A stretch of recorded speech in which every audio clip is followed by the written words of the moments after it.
Praise lord అండి. దేవుని నామంలో అందరికీ వందనాలు.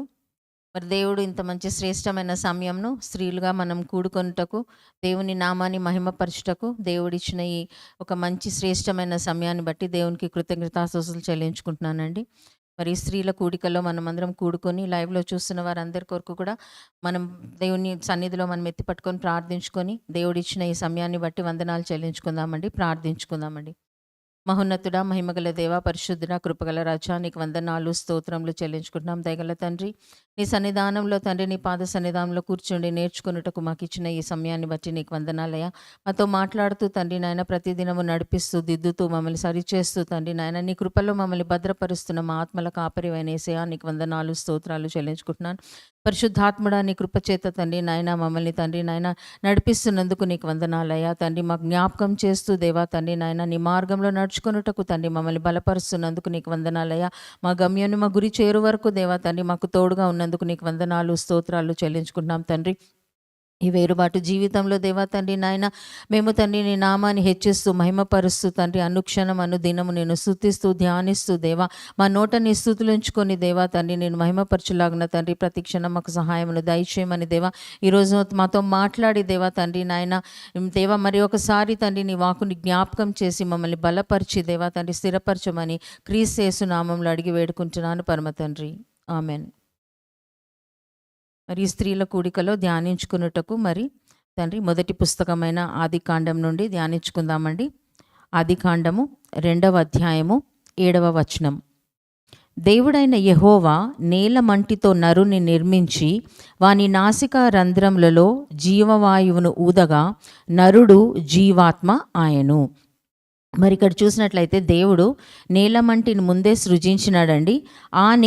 ఆ సృజించిన నేలమంటిలో నుండి మరి దేవుడు నరుని సృజించినాడు.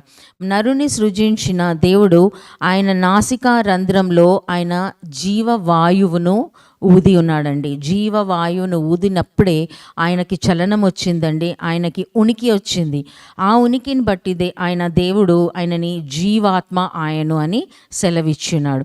మరి దేవుడు ఇక్కడ యెహోవా ఆయన నేలమంటి నుంచి నిర్మించి సమస్త సృష్టిని జరిగించి మరి ఆదాము సమస్త సృష్టి ఆ యొక్క వాటికి పేర్లు పెడుతూ ఉన్నప్పుడు ఆదాము అవన్నీ చూసి చేసినప్పుడు మరి దేవుడు ఆయన సృష్టి ఇంకా పరిపూర్ణం అవ్వలేదు అని ఆయనకు అనిపించి దేవుడు ఆదాము నుండి మరి ఆయన కొరకు ఒక స్త్రీని, ఒక సహకారిని సృజించాలని ఆశపడి మరి 2వ అధ్యాయము 22వ వచనం చూసినట్లయితే, తరువాత దేవుడైన యెహోవా తాను ఆదాము నుండి తీసిన ప్రక్కటెముకని స్త్రీనిగా నిర్మించి ఆమెను ఆదాము నొద్దకు తీసుకొని వచ్చెను.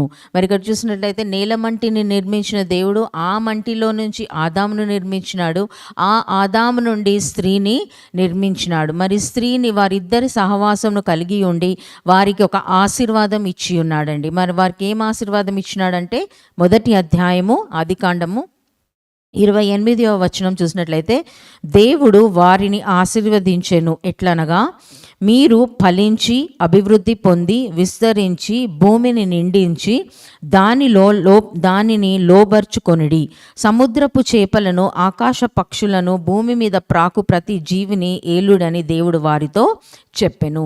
దేవునికి వారికి ఇచ్చిన ఆశీర్వాదం ఏంటంటే ఫలించాలా, మీరు దేవునిలో నిలిచి ఉండి ఫలించాలా, ఆయన సన్నిధిలో ఉండి ఫలించాలా. ఆయన స్వరూపం వారికి ఇచ్చినారు కాబట్టి ఆయన స్వరూపంలో వారి పిల్లల్ని కని వారు ఫలించి అభివృద్ధి పొంది భూమి అంతటిని వారిను నింపాలా అని దేవుడు వారిని ఆశీర్వదించినాడు. మరి వాళ్ళకి ఇంకొక అధికారం ఇచ్చినాడు. సమస్త సృష్టి మీద మీకు అధికారం ఇస్తున్నారు, వాటన్నిటిని ఏలమని చెప్పి దేవుడు ఇక్కడ వారికి ఆశీర్వాదంగా ఇచ్చి ఉన్నాడు. మరి ఆ ఆశీర్వాదంను అవ్వ ఏం చేసిందండి, తను తినిన పండును బట్టి ఆమె ఆ వృక్ష ఫలమును తినింది కాబట్టి ఆమెకి మంచి చెడులు, అంతవరకు ఆమెకి చెడు ఉన్నది అనే ఆలోచన కూడా ఉండకపోవచ్చు. అయితే తోట మధ్యలో ఉన్న ఆ ఫలము చెట్టు ఏంటిది? ఆ ఫలం అంటే మంచి చెడ్డలు తెలియజేయు ఫలము యొక్క ఫలముని తను తినింది కాబట్టి అప్పుడు తనకి మంచి చెడు అనేది ఆమెకి అవగాహన వచ్చి ఉంది. అంతవరకు ఆమెకి మంచే తెలుసు కానీ చెడు గురించి తనకు అస్సలు అవగాహన లేకుండే. కానీ ఆ ఫలము తినిన వచ్చిన నాడు ఆమెకి మంచి చెడ్డలు ఎరిగిన వారై ఉంటారనేసి ఆ సర్పం యొక్క మాట విని, ఆ కుయుక్తి గల సాతాను యొక్క మాట విని ఆ ఫలమును తిని తన ఆదామునకు కూడా ఇచ్చి ఉంది. మరి ఆ ఫలము తినిన తర్వాత ఆమె ఏమన్నా కోల్పోయిందా అంటే దేవుడిచ్చిన ఆశీర్వాదం కోల్పోయిందండి. ఆమె ఏ ఆశీర్వాదం కోల్పోయిందంటే మనం చూసినట్లయితే ఆమె ఆశీర్వాదం ఏంటి? ఫలించి అభివృద్ధి చెంది భూమిని నింపమని చెప్పినాడు. అంటే తన ఇల్లు కట్టుకోవాలా, తన దేవుని కొరకు పిల్లలని కనాలా, తను ఒక జ్ఞానవంతురాలు స్త్రీ అయి ఉండి తన ఇల్లు కట్టుకోవాలా, తన భర్తకి లోబడి ఉండాలా. మరి తన దేవుడిచ్చిన ఆ యొక్క కృపని తన కోల్పోయింది కనుక ఆమె ఏమైందంటే చూద్దామండి. 16వ వచనము, 3వ అధ్యాయము 16వ వచనము. ఆయన స్త్రీతో, నీ ప్రయాసమును నీ గర్భ వేదనను నేను మిక్కిలి హెచ్చించెదను, వేదనతో పిల్లలను కందువు, నీ భర్త ఎడల నీకు వాంఛ కలుగును, అతడు నిన్ను ఏలునని చెప్పెను. అయితే ఇక్కడ చూసినట్లయితే ఆమెకి ఒక శాపము కలిగిందండి. తనకు ఒక వేదన కలిగింది.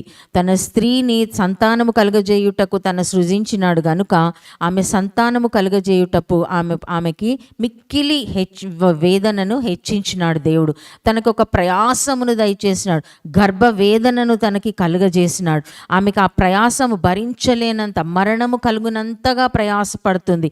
ఒక నూతన జీవమును భూమి మీదకి తీసుకొని రావాలంటే ఆ స్త్రీ ఎంతో బాధ, ఎంతో వేదన, ఎంతో ప్రయాసపడి తన పిల్లల్ని కంటుంది. అప్పుడే భూమి నింపగలుగుతుంది, అప్పుడే అభివృద్ధి చెందగలుగుతుంది. కాబట్టి దేవుడు ఏం చేసినాడంటే, నువ్వు సులువుగా పిల్లలని కనవింకా, నీవు ప్రయాసముతో వేదనతో పిల్లలని కందువు అని సెలవిచ్చినాడు. మరి అయితే ఆదాము తనకి ఏం పేరు పెట్టినాడు చూద్దామండి. 20వ వచనము, 3వ అధ్యాయము 20వ వచనం చూసినట్లయితే, ఆదాము తన భార్యకు హవ్వ అను పేరు పెట్టెను.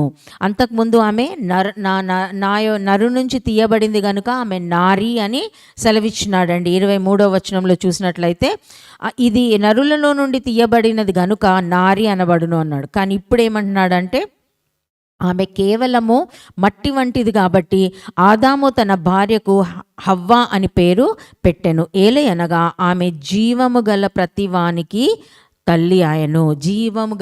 జీవాత్మ గల ప్రతివానికి కాదు, కేవలము జీవము. ఆ మన్నుకి జీవం ఉంది కనుక, జీవం ఇచ్చినాడు కనుక, కదలిక ఇచ్చినాడు కనుక దేవుడు జీవము గల ప్రతి దానికి నువ్వు తల్లివి అని చెప్పి హవ్వకి అటువంటి ఒక పేరు ఆదాము పెట్టి ఉన్నాడు.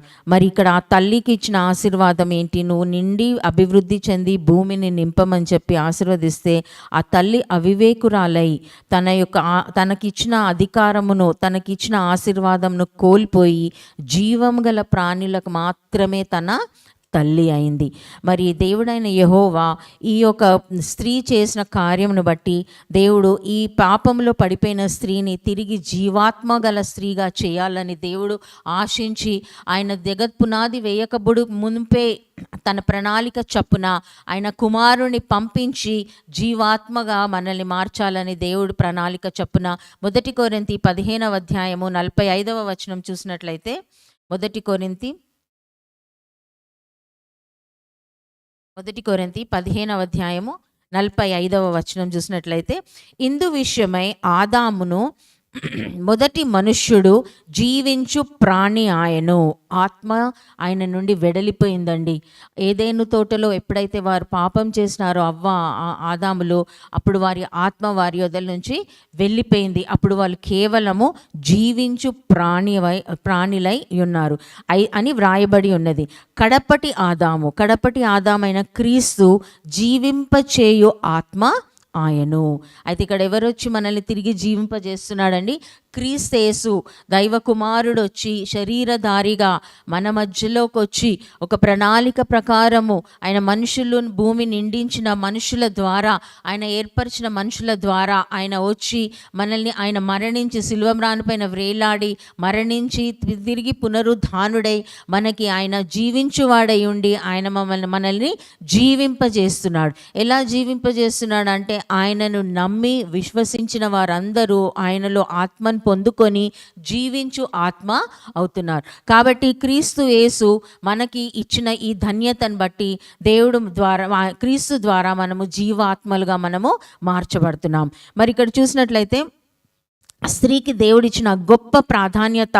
అవ్వ కోల్పోయిన దాన్ని బట్టి ఆమె మృతులకి జన్మనిచ్చింది. ఆమె ప్రయాసపడుతున్నా కాబట్టి ఆమె ఇచ్చిన జన్మ ఎవరికంటే మృతులకి. మృతుడైన శిశువు జన్మించినట్లయితే స్త్రీకి ఎంతో వేదన ఉంటుంది, గర్భవేదన ఉంటుంది, హృదయ వేదన ఉంటుంది.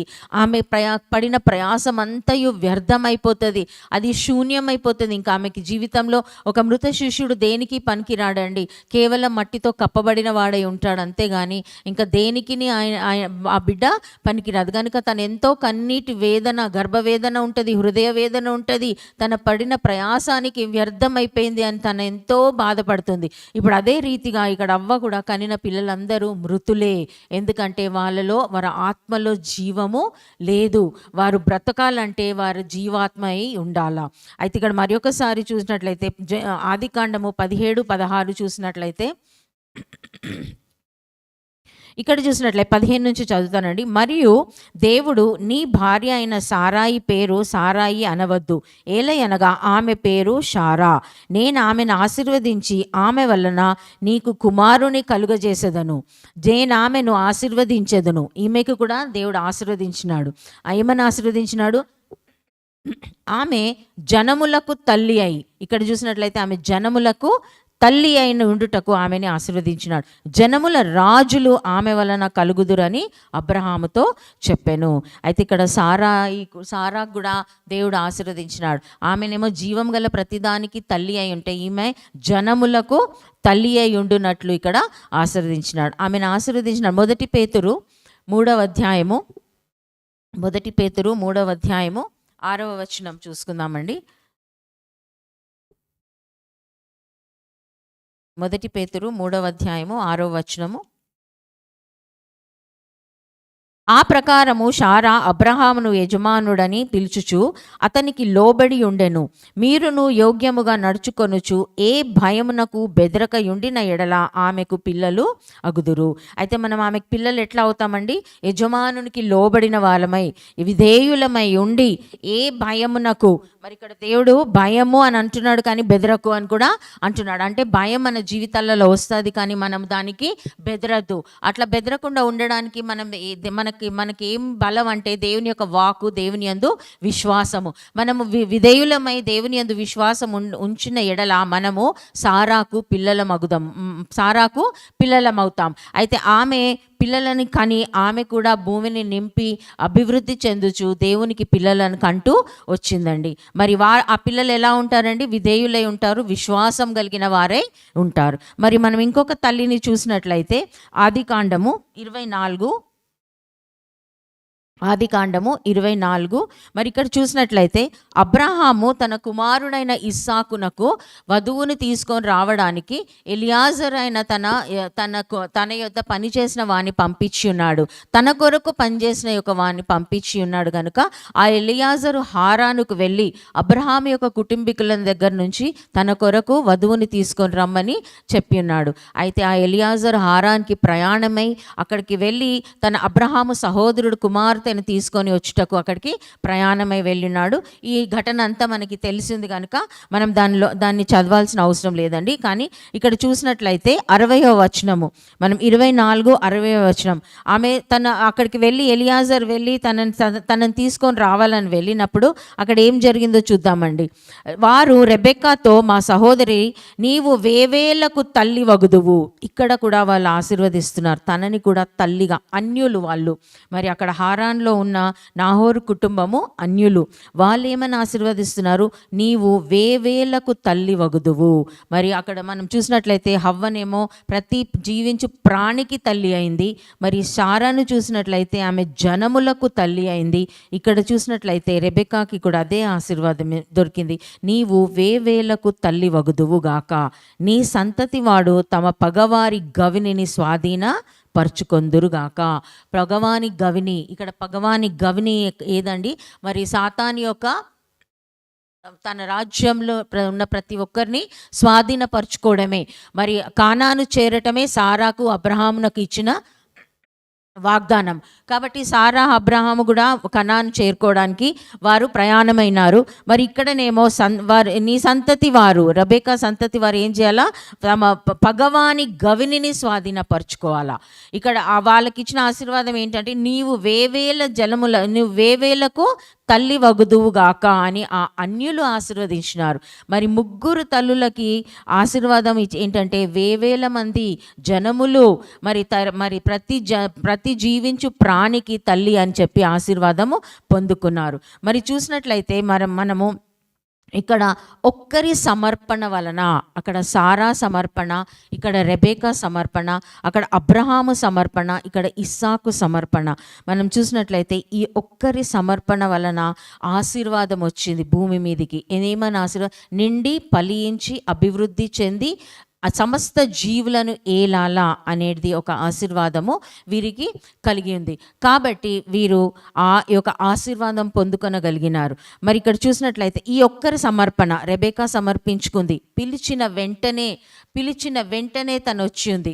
తన ఆ యొక్క ఎలియాజర్ మాటకి లోబడింది. దూరదేశము ప్రయాణం అవుటకు తన సిద్ధపడింది. తల్లిని, తండ్రిని, సహోదరులని అందరినీ, చెలికత్తలను అందరినీ విడిచిపెట్టి కూడా తన ప్రయాణం అవుటకు తన సిద్ధపడింది. మరి అక్కడ ఏం జరుగుతుంది? నేను ఎవరితో వెళ్తున్నాను? మరి తను ఏమి గ్రహించలేదండి. తను ఒకటే గ్రహించింది, నాకు ఒక వధువుగా ఉండడానికి, ఒక శ్రేష్ఠుడైన యువకుడికి వధువుగా ఉండడానికి నేను పిలువబడుతున్నాను. ఆ పిలుపుకి లోబడి తను గ్రహించింది.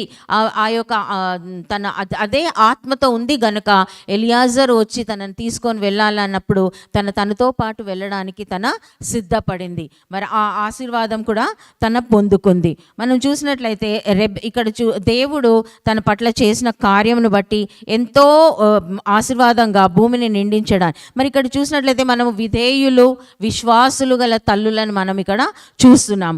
మరి ఆశీర్వాదం పొందుకోవడానికి మనము కూడా అర్హులమే. కానీ మనం ఏం చేయాలంటే, మనము ప్రోవర్బ్స్, సామెతల గ్రంథము, సామెతలు 25:25, సామెతలు 25:25 చూద్దామండి.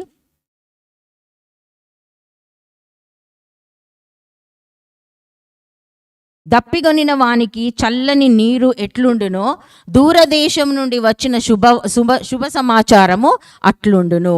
ఇప్పుడు రెబెకాకి ఎట్లుందండి? ఇక్కడ తనకి దప్పిక కలిగి ఉన్నది.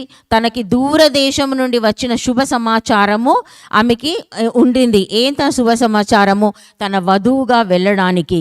మరి ఈ శుభ సమాచారం ద్వారా ఆమె ఏం చేస్తుందండి? 31:14 చూసినట్లయితే, అదే సామెత గ్రంథము 31:14 చూసినట్లయితే, వర్తకపు ఓడలు దూరము నుండి ఆహారము తెచ్చునట్లు ఆమె దూరము నుండి ఆహారము తెచ్చుకొనును. మరి ఇక్కడ చూసినట్లయితే ఆమె దగ్గరున్న దాన్ని బట్టి ఆమె సంతోషించలేదు. ఆమె దూరం నుండి వచ్చిన దాన్ని బట్టి ఆమె విశ్వసించింది, దాన్ని కోరుకుంది, తన తృప్తి పొందింది దాని ద్వారా. కాబట్టి ఆమె వేకువనే తనతో పాటు వెళ్ళడానికి కూడా సిద్ధపడింది, విశ్వసించింది. నా కొరకై ఒక వ్యక్తి వచ్చినాడు, నన్ను వధువుగా దూరదేశం నాకు తీసుకొని వెళ్తే నాకు కూడా ఒక ఆశీర్వాదం ఉంది. నేను కూడా ఆ యొక్క తల్లి సారా వలె నేను కూడా వేవేళ్ళ జనములకు తల్లినవుతాను అని చెప్పి తన నిర్ణయించుకొని వచ్చిందండి. మరి ఇక్కడ చూసినట్లయితే అదే విధంగా మనం కూడా దేవుని సన్నిధిలో సమర్పించుకున్నట్లయితే మనం ఒక రెబెకా యొక్క తల్లిగా మనం ఎంచబడతాము. మరి సారా తల్లిగా మనము ఎంచబడతాం. అయితే అది 24వ అధ్యాయము 67వ వచనం చూసినట్లయితే, ఆదికాండము 24:67, ఇస్సాకు తల్లి అయిన శారా గుడారంలోనికి ఆమెను తీసుకొని పోయెను. అట్లు అతడు రెబెకాను పరిహరింపగా ఆమె అతనికి భార్య ఆయను. అతడు ఆమెను ప్రేమించెను. అప్పుడు ఇస్సాకు తన తల్లి విషయమై దుఃఖ నివారణ పొందెను. ఇక్కడ చూసినట్లయితే మనం రెబెకాని ఎక్కడ తీసుకొని వెళ్ళినాడండి? ఇస్సాకు తన తల్లి గుడారంలోనికి తీసుకొని వెళ్ళినాడు. మనం చూసినట్లయితే అందరు స్త్రీలకి గుడారం ఉంటుందండి. లేయాకు ఒక గుడారం ఉంది, రాహేలుకు ఒక గుడారం ఉంది, మరి సారాకు ఒక గుడారం గుడారం ఉంది. కానీ ఇక్కడ రెబెకాకి వేరుగా ఒక గుడారం అంటూ లేదండి. తను ఎక్కడ తీసుకొని వెళ్ళబడింది? తల్లి అయిన సారా గుడారంలోనికి వెళ్ళింది. మనం చూసినట్లయితే సారా స్వతంత్రురాలు అని గలతీ 4వ అధ్యాయము 21 నుంచి 27లో చదివినట్లయితే, గలతీ రాసిన పత్రిక 4వ అధ్యాయము 26. అయితే పైనున్న యెరూషలేము స్వతంత్రముగా ఉన్నది, అది మనకు తల్లి. ఇక్కడ పైన వచనాలు చూసినట్లయితే 24లో ఈ స్త్రీలు 2 నిబంధనలై ఉన్నారు. వాటిలో ఒకటి సీనాయి కొండ సంబంధమైన దాస్యంలో ఉండుటకు పిల్లలను కనును, అది హాగరు. ఈ హాగరు అనునది అరేబియా దేశంలో ఉన్న సీనాయి కొండయే. ప్రస్తుత ముందు యెరూషలేము దాని పిల్లలతో కూడి దాస్యమందున్నది గనుక ఆ నిబంధన దానికి ధీటి అయి ఉన్నది.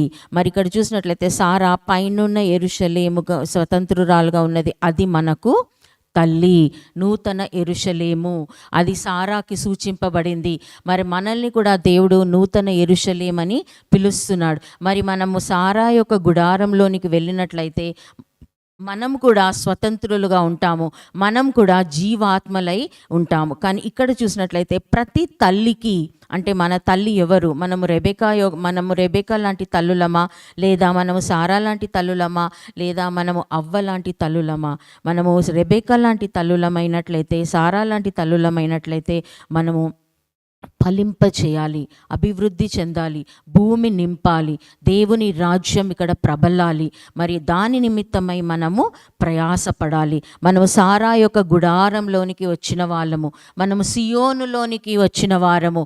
మనం ఆమోసు గ్రంథము 6వ అధ్యాయం 1వ వచనం చూసినట్లయితే, సియోనులో నిర్విచారముగా ఉండు వారికి శ్రమ అని రాయబడి ఉందండి. మనం నిర్విచారంగా ఉండడానికి వీల్లేదు. మనం ఫలించాలి, అభివృద్ధి చెందాలి, ఆత్మని పొందుకోవాలి, ఆత్మ సహాయముతో అనేకులను దేవుని సన్నిధికి నడిపించాలి. మనం జ్ఞానవంతురాలుగా మన ఇల్లును కట్టుకోవాలి. మనము మరి దూరదేశం నుండి వచ్చి ఆ శుభ సమాచారమును అందరికీ అందించాలి.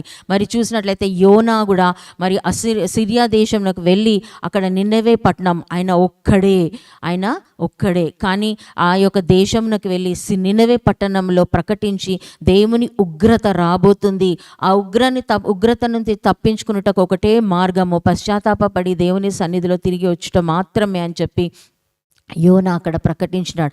ఆ ప్రకటించడానికి తప్పించుకున్నప్పటికీ దేవుడు ఆయనను తిరిగి పట్టుకొని వచ్చి ఆ నినెవే పట్టణంలో ఆయన పరిచర్య చేయులాగన దేవుడు సహాయం చేసినాడు. మరి ఆ పట్టణము రాజు నుండి మరి ఆ రాజు మొదలుకొని మరి బానిస వరకు ప్రతి ఒక్కరు కూడా ఉపవాసం ఉండి దేవుని ఉగ్రత నుంచి తప్పించుకొని దేవుని సన్నిధికి వారు వచ్చినారు.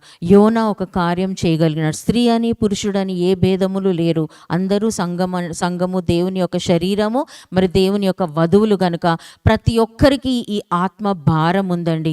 మనం ఈ ఆత్మ భారం కలిగిన వారమై భూమిని నిండించాలా, ఫలించాలా, అభివృద్ధి చెందాలా. ఆ భూమియే దేవుని రాజ్యము. మరి చూసినట్లయితే సమరయ స్త్రీ కూడా తన వెళ్ళి బావి యొద్దకి చేరి, యోహానులో రాయబడి ఉంది, బావి యొద్దకు వెళ్ళి ఆ జీవజలమును పుచ్చుకొని దేవుడు మాట్లాడిన ప్రతి మాట జీవము గల మాట అని వెళ్ళి సమరయ పట్టణం అంతా ప్రకటించినప్పుడు ఆ సమరయులందరూ వచ్చి అక్కడ ఏం చెప్పినారండి?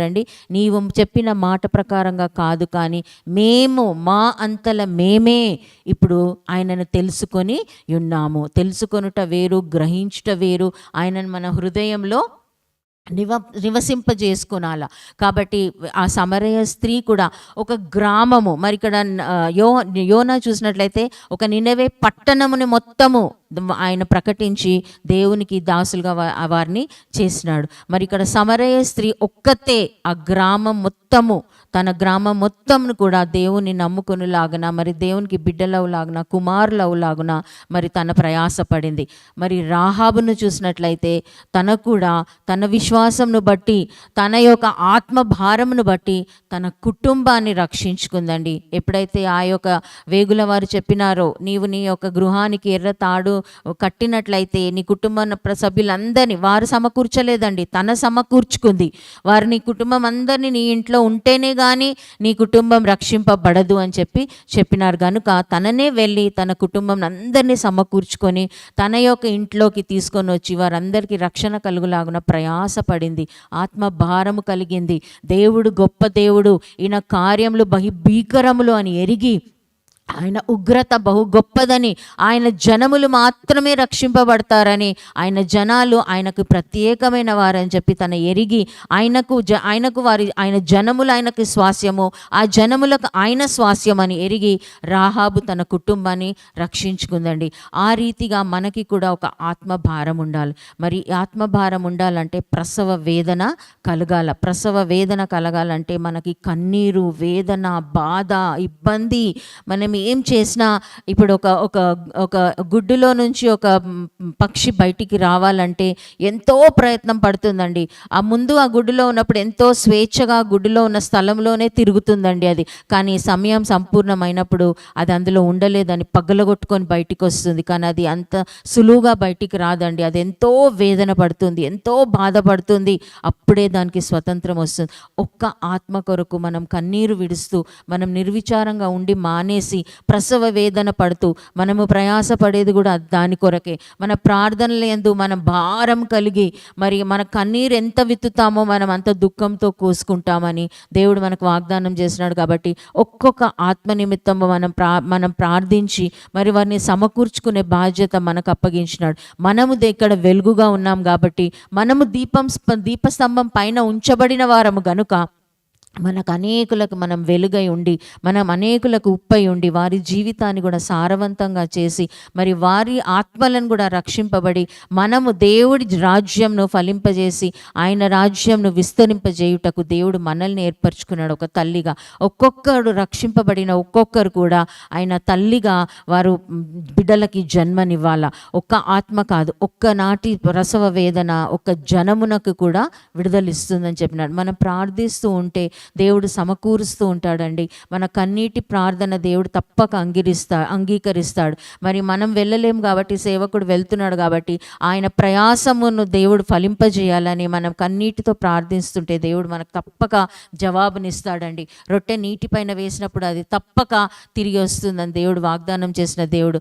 ఏ ఒక్క ప్రార్థన, ఏ ఒక్క కన్నీటి చుక్క కూడా వ్యర్థం కాదు. అది నూనె బుడ్డిలో దాచిపెట్టినట్లుగా ఆయన బుడ్డిలో దాచిపెట్టి దానికి తప్పక జవాబిస్తాడని సెలవిచ్చినాడు. మరి మనం చేయు ప్రతి ప్రయత్నంలో చిన్న బిడ్డలో విత్తబడుతున్న వాక్యమేమి, యవనస్తుల్లో విత్తబడుతున్న వాక్యమేమి, పెద్దవాళ్ళలో విత్తబడుతున్న వాక్యం ఏంది, పరిశుద్ధాత్ముడు సమయం వచ్చినప్పుడు జ్ఞాపకం చేస్తాడండి. వాళ్ళు పరిగెత్తుకొని ఒకరిని కొంగు పట్టుకొని 1000 మంది వస్తారని దేవుడు సెలవిచ్చినాడు. ఆ వాగ్దానంను నమ్మి ప్రార్థిస్తామండి. అనేక ఆత్మలు రక్షింపబడులాగున మనని దేవుడు ఎందు నిమిత్తమే ఎన్నుకున్నాడు. ఒక తల్లిగా ఉండాలా, స్తన్యమిచ్చు తల్లిగా ఉండాలా, బిడ్డలను పెంచే తల్లిగా ఉండాలా. ఒకరు జారిపోతున్నారంటే వాళ్ళని నిలబెట్టాలా, వాళ్ళని గద్దించాలా, సరిచేయాలా, వారిని దిద్దుబాటు కొరకై వారిని నడిపించాలా. ఎవరైతే దూరం వెళ్ళిపోతున్నారో వాళ్ళని తిరిగి రప్పించుకునే బాధ్యత మనకుందండి. మనం దేవుని రాజ్యంలో ప్రవేశించినాము. మన యొక్క ఆశలను చంపుకుంటున్నాం. మనం ప్రత్యేకపరచబడిన వారము. మనం వేరుబాటు జీవితం జీవించిన వారు. మన ప్రయాసం వ్యర్థం కాకూడదు. దేవుడు మనల్ని ఏర్పరిచినాడు కేవలం ఆయన రాజ్యంను విస్తరింపజేయుటకే. ఆయన రాజ్యం విస్తరించి చేయుటకు మనం ఒక తల్లిగా అనేకులను జన్మనిచ్చు వారంగా, వేవేలకు జన్మనిచ్చు తల్లిగా మనం ఉండులాగున దేవుడు మనకు సహాయం చేయాలా. ఎందుకంటే దేవుడు సహాయం చేయాలంటే కేవలం ఆయన బుద్ధి, ఆయన జ్ఞానము మనకిస్తేనే అది మనకి కలుగుతుందండి. ఎందుకంటే కొలసి 2:3 రాయబడి ఉంది, బుద్ధి జ్ఞానములు సర్వ సంపదలు ఆయన యందు గుప్తములై ఉన్నాయి. కాబట్టి మనం క్రీస్తు పొందుకున్న వారమైతే ఆయన మనకు జ్ఞానం ఇస్తాడు, ఆయన ఆత్మ నడిపింపునిస్తాడు. ఏ ఆత్మ ఏ రీతిగా పట్టబడుతుందో ఆయన ఎరుగునవాడు కనుక ఆ వాక్యం ద్వారా మనం వారితో జ్ఞానయుక్తంగా మనము మాట్లాడతాము. ఆకలిగా ఉన్న వారికి మనము వేరేది ఏది ఇచ్చినా వారికి ఆకలి తీరదు. ఆ ఆత్మ దాహము వాళ్ళకి కరుగులాగా మనం ప్రార్థిస్తాం. దేవుని సన్నిధికి వారు పరిగెత్తుకొని వచ్చి వారిలాగా మనము ప్రార్థించుకుందామండి. మనము ప్రతి ఒక్కరము మరి సారా గుడారంలోనికి వచ్చిన ప్రతి ఒక్కరము కూడా మరి దేవుడు ప్రేమించిన వాడు కనుక, ఆయన భార్యగా మనకు అంగీకరించినాడు కనుక మనకి కూడా ఆయన కొరకు పిల్లలని ఫలించి అభివృద్ధి చేసి పిల్లలను కని ఆయన కొరకై ఒక కుటుంబంగా మనం నిలబడులాగున దేవుడు మనందరికీ సహాయం చేయలాగున ప్రార్థించుకుందామండి. మహోన్నతుడా, మహిమగల దేవా, మాతో మాట్లాడినందుకు నీకు వందనాలు, స్తోత్రాలు చెల్లించుకుంటున్నాం దేవా. మాకొచ్చిన రక్షణను బట్టి, మాకిచ్చిన రక్షణను బట్టి కేవలం మేము ఆనందించు వారమై ఉండకుండా దేవా తండ్రి, మా కంటి ఎదుగా కడిగిన తండ్రి నాయన కనబడిన ఆత్మలు నశించిపోతున్నాయన్న వేదన కలుగులాగున తండ్రి మా హృదయంలో భారమును దయచేయం తండ్రి. మా హృదయాలను రేపండి అయ్యా తండ్రి. మా ప్రార్థనలను మమ్మల్ని అంగీకారంగా ఉండేలాగున సహాయమును దయచేయండి ప్రభువా. మా ప్రతి కన్నీటికి జవాబును దయచేయండి ప్రభువా. నీకు వందనాలు, స్తోత్రాలు చెల్లించుకుంటున్నాం దేవా తండ్రి నాయన. నీ కొరకై తండ్రి నాయన నీ ప్రజలను సంపాదించు వారంగా ఉండేలాగిన సహాయమును దయచేయండి ప్రభా. దేవా తండ్రి, జ్ఞానాత్మలను కలిగిన దేవా నీకు వందనాలు తండ్రి. బలమై ఉన్న దేవా నీకు వందనాలు తండ్రి. తండ్రి వివేచన జ్ఞానమును మాకును దయచేయము ప్రభా. ఎవరితో ఏ రీతిగా మాట్లాడాలా, ఏ కట్లల్లో ఉన్నారో, ఏ బంధకములలో ఉన్నారో, ఏ బాధలో ఉన్నారో, ఏ ఇబ్బందుల్లో ఉన్నారో మేమైతే ఎరిగిన వారం కాదు కానీ దేవా పరిశుద్ధాత్ముడా నీవు మాట విడుదల చేసే వారికి జీవము కలుగుతుంది ప్రభా. ప్రతి ఆత్మని బ్రతికించుకొనుటకు తండ్రి నాయన నీవు సహాయమును దయచేయమని వేడుకుంటున్నామయ్యా తండ్రి నాయన. మేము మూగవారమై ఉండకుండా దేవా తండ్రి నాయన తండ్రి అవిటి వారము చెవిటి వారమై ఉండకుండా దేవా నీ వాకు విని తండ్రి ఇతరులకు ప్రకటించు వారమై ఉండేలాగున మాకు సహాయమును దయచేయమని వేడుకున్నాం. నీ రాజ్య వ్యాప్తి కొరకు పనిచేయ వారంగా తండ్రి మాకు ఇచ్చిన బలముతో మేము పనిచేయ వాళ్ళుగా పరిపూర్ణంగా సమర్పించుకొని తండ్రి నాయన దేవా నీ కొరకై జీవించలాగిన మాకు సహాయమైన దయచేయ. మమ్మల్ని కూడా బలపరచండి, స్థిరపరచండి దేవా. ఏ నిరాశ నిస్మృతి తండ్రి ఉండకుండా తండ్రి నీవిచ్చిన నిరీక్షణను బట్టి తండ్రి నాయన ప్రతిదినం అందులో ఆనందిస్తూ తండ్రి ముందుకు సాగులాగున మాకు సహాయమైన దయచేయ. మా జీవితాల ద్వారా తండ్రి మా నడవడి ద్వారా మీరే మహిమ పొందుకోమని క్రీస్తు యేసు నామములో అడిగి వేడుకుంటున్నాను పరమ తండ్రి. ఆమెన్. ప్రైజ్ ది లార్డ్ అండి అందరికీ.